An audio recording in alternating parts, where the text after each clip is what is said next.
Tonight, all eyes on the Supreme Court as justices hear oral arguments in a case involving the Anti-Terrorism Act. Do families of terrorism victims have the right to sue the Palestinian Authority and Palestinian Liberation Organization? Plus, a CBN News exclusive. It's the last thing I do before I go out there, and then it just gives me the confidence to do a briefing. White House Press Secretary Caroline Leavitt on prayer and her role as President Trump's top spokesperson. And April Fools or not. They do say there's a way you can do it, but I don't know about that, but I have not looked into it. President Trump on whether he'll seek a third term in office. All this and more tonight on Faith Nation.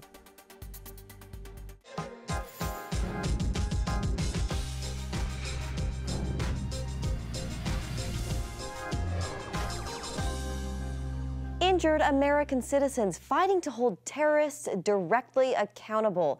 Good evening in Washington, I'm Jenna Browder. Today, the Supreme Court heard arguments in a case with both national security and foreign policy implications. At issue in Fuld versus PLO is whether a law that allows American terror victims to sue Palestinian entities in U.S. federal court is constitutional. A lower court ruled the law violates the Constitution's guarantee of due process. National security correspondent Caitlin Burke has been following the case. Caitlin, what do we know about why the justices took on this issue? Jenna, this is part of a larger effort to determine the rules for personal jurisdiction. Basically, whether the courts have the authority to hear cases involving certain defendants. Today's question involved the Palestinian Authority and PLO for actions taken abroad. According to a law passed in 2019, Congress said courts do have jurisdiction, but a lower court ruled otherwise. According to the Promoting Security and Justice for Victims of Terrorism Act, the Palestine Liberation Organization and Palestinian Authority consent to U.S. jurisdiction if they conduct activities in the U.S. or pay people who attack Americans. A federal appeals court ruled that does not actually equate consent to U.S. jurisdiction, a decision that sent this case to the Supreme Court. Neither prong of the PSJVTA as applied in this case reflects submission. Payments made overseas outside of the antecedent sovereign authority of the United States, right? The United States can't say to Palestine, do or don't make that payment. That is not submission to a U.S. forum, and indeed that's what the Court of Appeals said.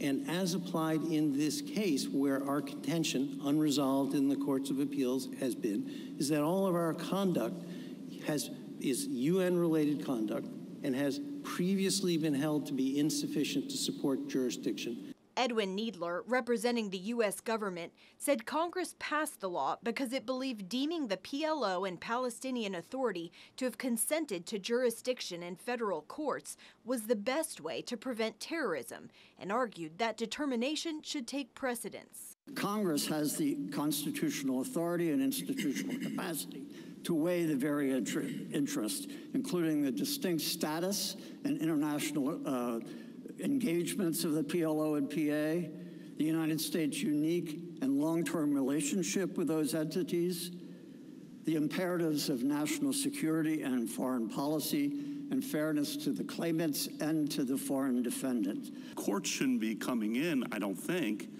without that and saying, gee, what Congress and the President are doing here to advance the national security and foreign policy interests of the United States strikes us, you know, from our perch as unfair. The legislative will alone cannot define what Fifth Amendment due process is. The justices seemed unclear in terms of how much they should rule on this, questioning both sides on whether they could pass a more limited decision that then sent the case back to the lower courts. Jenna? All right, at the Supreme Court, Caitlin Burke, thank you very much.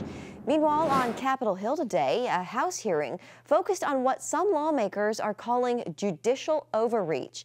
Members raised concerns about federal judges halting several of President Trump's recent executive orders.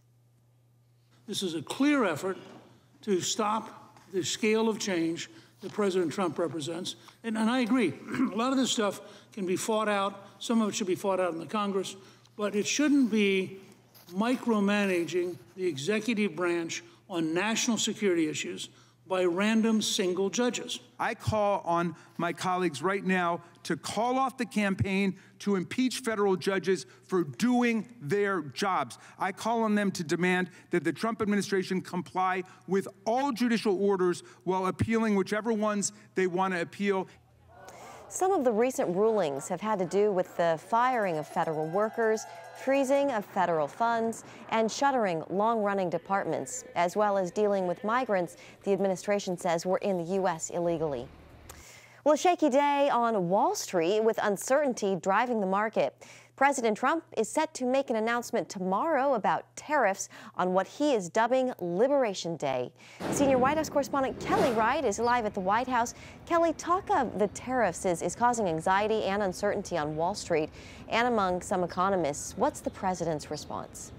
Yeah, Jenny, good evening to you. The president's response is this. He's going to slap tariffs on countries starting tomorrow. Now, we don't know what those tariffs will look like. He's meeting with his tariff team to finalize those plans. But as you stated, the tariffs have rattled markets around the world, actually. Trump says the tariffs will create jobs here in America. He calls it Liberation Day.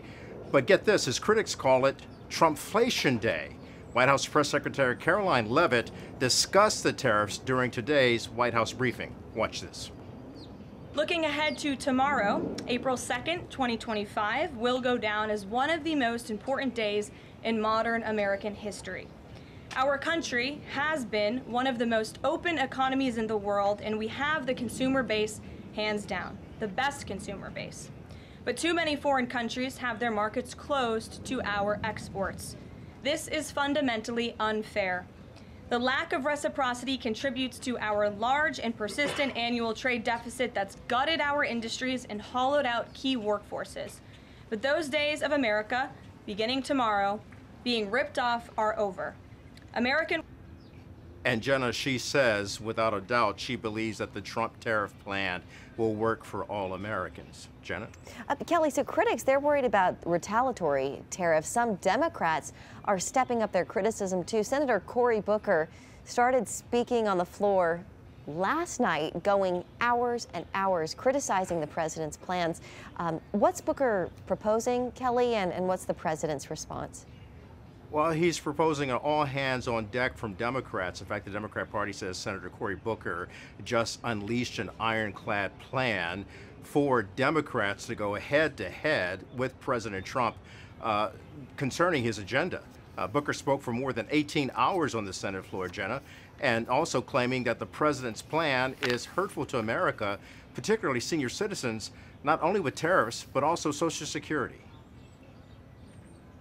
We have a president who's come in, and one of the first things he's done in 71 days is insinuate fear and insecurity about Social Security by threatening it, by telling lies about it, and by having somebody like Elon Musk calling it a Ponzi scheme, and that's why we get fear. And then they take a hatchet to the actual agency that undermines its ability to deliver service in a good way. And the result of this pattern has seniors, letter after letter I wrote, using things like, I'm losing sleep, I'm terrified, scared, help me please, telling the most painful stories about retirement insecurity, about health challenges. An emotional Senator Booker right there from the Senate floor. Meanwhile, during today's briefing, Caroline Leavitt told reporters that President Trump is concerned about senior citizens and believes that in the long run, these tariffs that he's proposing will make America stronger again financially and help every citizen, from senior citizens to Generation Z and the future generations to come. Jenna. Kelly, just a few seconds left, but all this talk about a Trump third term. The New York Times had an analysis piece today talking about how it may be a strategy to really draw attention away from other things. It is also worth noting it's April Fool's Day. Kelly? Yes, it is. Oh, this president enjoys the question. He actually enjoys playing with the media. There was the question posed to him, will he run if Barack Obama runs for a third term as well? He says that would be interesting, something that he believes America would like to see. It is April Fool's Day, Jenna. All right, Kelly Wright for us at the White House tonight. Kelly, thank you so much. All right, she speaks for the most powerful office in the world. Coming up, what motivates White House Press Secretary Caroline Leavitt as she juggles the job and motherhood? Welcome back. You see her at the podium daily, fielding questions from the press. At just 27 years old, Caroline Leavitt is the youngest White House press secretary in history, speaking for the most powerful man on the planet. And as she told our CBN News chief political analyst David Brody, she gives credit to a much higher power. Good afternoon, everybody. How are we? At the relatively young age of 27, Caroline Leavitt approaches the White House podium with confidence and a smile. Don't let her age fool you, though. She has proved to be unflappable, as those in the press room can attest. Have you ever paid a tariff? Because I have. I think it's insulting that you are trying to test my knowledge of economics and the decisions that this president has made. Her approach is no nonsense and fearless. How you doing? I'm doing well. You doing all right? Good, yeah. In our one-on-one sit-down, Leavitt tells me how she draws that strength immediately before each briefing. I think that team prayer before is just a moment to be silent and still and ask God for confidence and the ability to articulate my words, knowledge, prayer, protection. And it is a nice moment to reset. It's the last thing I do before I go out there, and then it just gives me the confidence to do a briefing. That confidence comes from a childhood filled with love from blue-collar parents growing up in New Hampshire. I think that value of hard work and determination and drive was instilled in me at a very young age just by watching my parents work so hard to earn a living. She adds how Catholic education instilled discipline and shaped who she is today. My faith is incredibly important to me. I would argue now more than ever, being in a role that is very demanding and at times controversial, and there's a lot of public pressure and discussion online about who you are and your family, and you know, it could be difficult for someone who doesn't have faith, but with faith, all things are possible. Sports played a role as well. She excelled on her high school softball team and received a scholarship from St. Anselm College in Manchester. All right, I was going through box scores of the college softball St. Anselm team. I was literally seeing, I saw you got a couple of home runs. They weren't very good.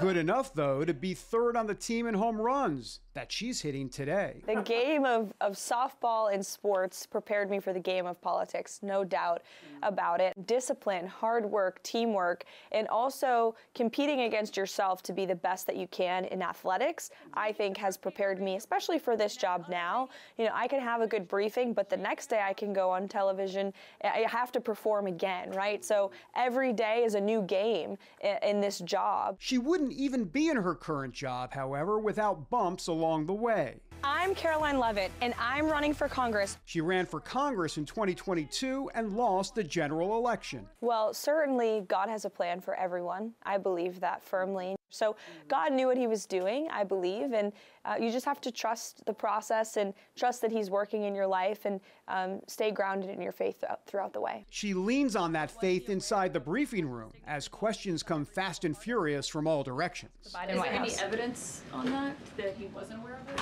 You're a reporter. You should find out. When you call on reporters, are you already kind of gaming out in your head, oh, okay, I know where they're going to go today? Do you kind of think that through? Oftentimes the questions are predictable. Do you believe political journalism is dead in America today? I think there are true journalists out there that still exist. They are few and far between. I think many people in the briefing room here are trying out for their next big show. So I think the media has had to take a look in the mirror, especially after President Trump's resounding victory on November 5th. And the American public sent a very strong message to the anti-Trump media that we don't listen to you. Legacy media often still push back. New York Times reporter Peter Baker has complained of losing direct access to the president if they print something the White House doesn't like.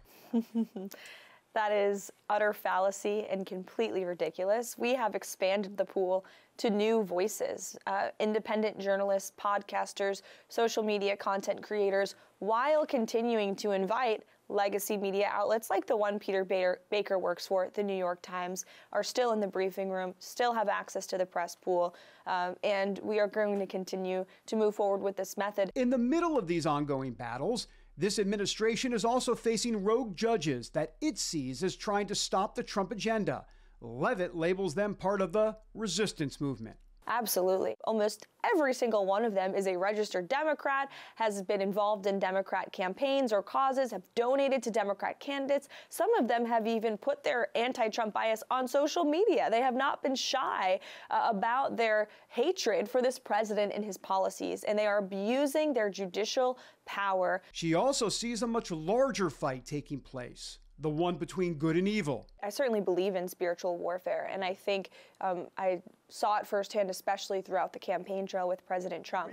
And I think there certainly were evil forces, and I think that the president was saved by the grace of God on July 13th in Butler, Pennsylvania, and he's in this moment for a reason. While that event is seen as a miracle, many believe Levitt pulls one off each and every day at her high-level role that includes being a full-time mom to an 8-month-old baby boy. It's certainly challenging. There's no doubt about it. I think every working mother understands the demands, and no matter where you are or what you're doing, there is a sense of guilt. But I spend every second that I possibly can with my son when I'm home. On weekends and evenings, I try to make it home for bedtime as much as I can throughout the week. Which doesn't leave too much time for sleep. I'm going 4 hours, and I think that's high. I think it's less. What's the over-under? What are you getting tonight? Come on. Oh, man, it's a little bit over, actually. Oh, good. It's usually about 5 to 6 hours a night is what I'm doing, which is all we need. As President Trump says, when you love your job and you love your life, you don't need to sleep much. While awake, she soldiers on, despite critics taking shots at her. They want to define Caroline Levitt. How does Caroline Levitt define Caroline Levitt? Oh, man, that's a very interesting question. What kind of tree would you like to be, Caroline? No. Oh, man. I hope people just view me as a hard worker who wants to get the job done, and a good mother and good at my job. And I think that question has yet to be seen. We've only been here 2 months, David. Yeah. We'll sit down again in 4 years. And we'll check back on her journey navigating a whole new world. David Brody, CBN News, Washington. David, thank you. And crackdown on the southern border. Migrants are turning around and sometimes facing an even more dangerous journey home. Our report from Panama.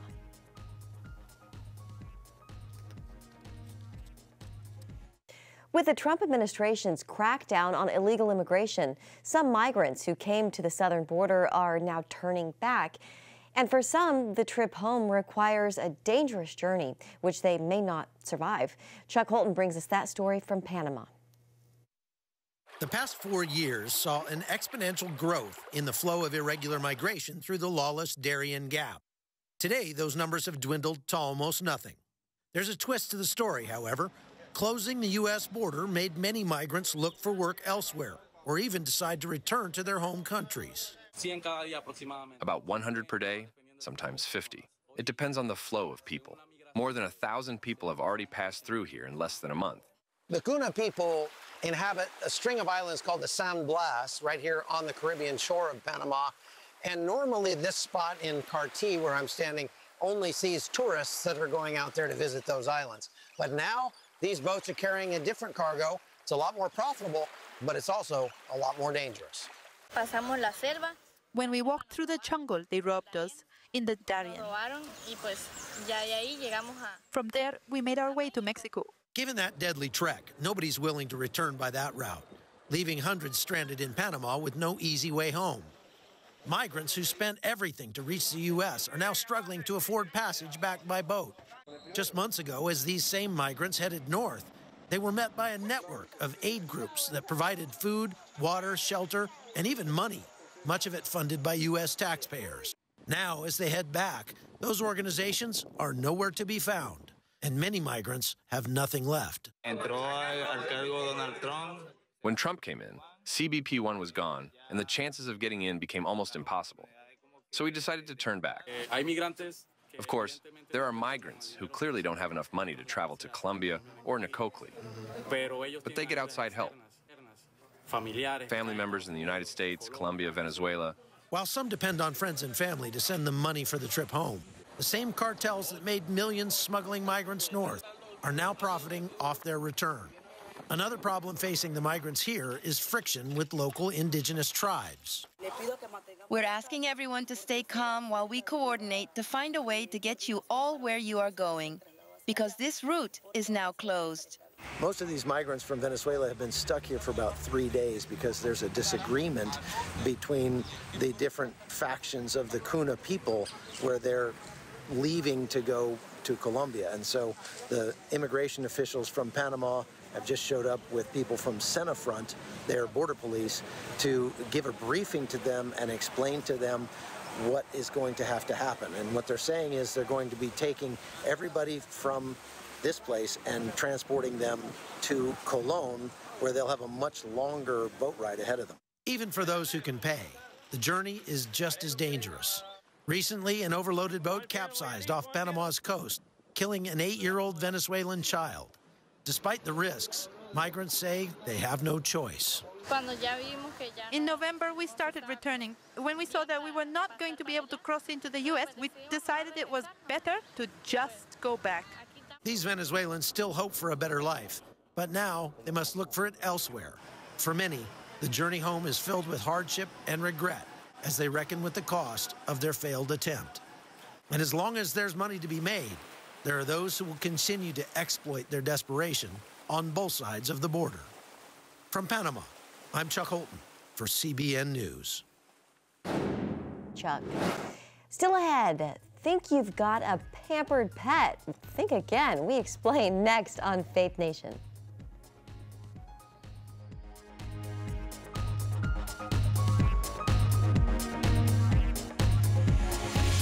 Finally tonight, one of the world's largest building companies is advertising a new line of homes, just in time for April Fool's Day. Taylor Morrison introduced a line of custom-built homes for pets they're calling retreats. The post on social media says they're designed to provide pets with a luxurious, comfortable, and personalized living space, including statement scratching walls, treat dispensers, and a bird or squirrel TV on loop. While the retreats are just a joke, the company used the post to announce a new initiative. They are raising money and donating beds to pets displaced by the recent LA wildfires. And that's going to do it for us tonight. Thank you for joining us. Happy April Fool's Day. We'll see you right back here tomorrow.